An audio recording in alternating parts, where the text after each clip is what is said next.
All right, we are done with filing. All of our piston rings are fit perfectly. They look great. And what we're going to do now is start fitting the actual piston rings to the pistons. One thing I'd like to talk about with the pistons themselves is that you should really make sure that your piston orientation is correct. With some brands, the piston orientation will have an arrow saying the front goes to the front of the bike.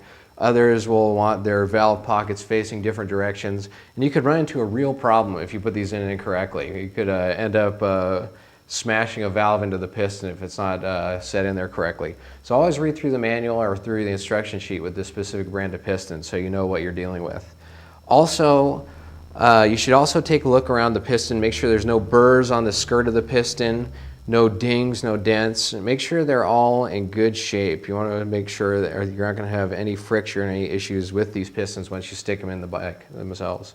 So, with that being said, let's start going with piston ring orientation. If you look at the top of this, it looks kind of like hieroglyphics. This is actually kind of my notes of where I stick each piston ring. You'll see an F for front. This is my front piston. And I'll also put in top for top piston ring, middle for middle compression or middle piston ring or the compression ring.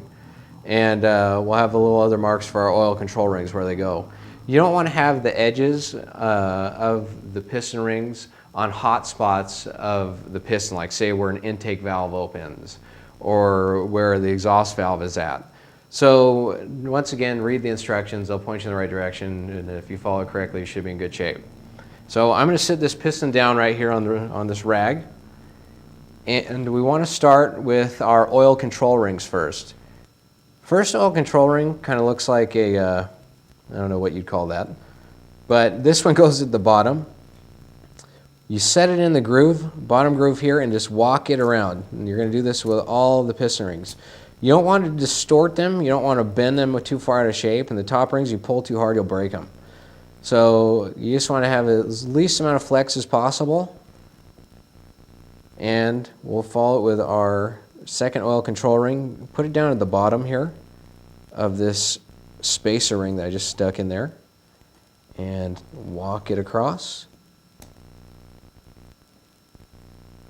Get over that. And then we'll go with a ring on top of that spacer. Bam, perfectly. Then once that's on, you go for the secondary compression ring. You'll find that little dot. The dot typically goes facing up, but check your instructions. I'm going to put that in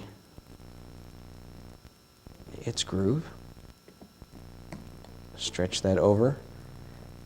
And just start walking this piston ring around. There we go. Pops right in.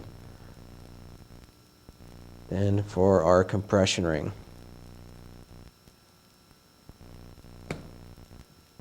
One and two. There we go. Okay, now that once these are on, I find it easiest to use like a little pick. And you can start walking them around right where I put these marks on the top of the piston.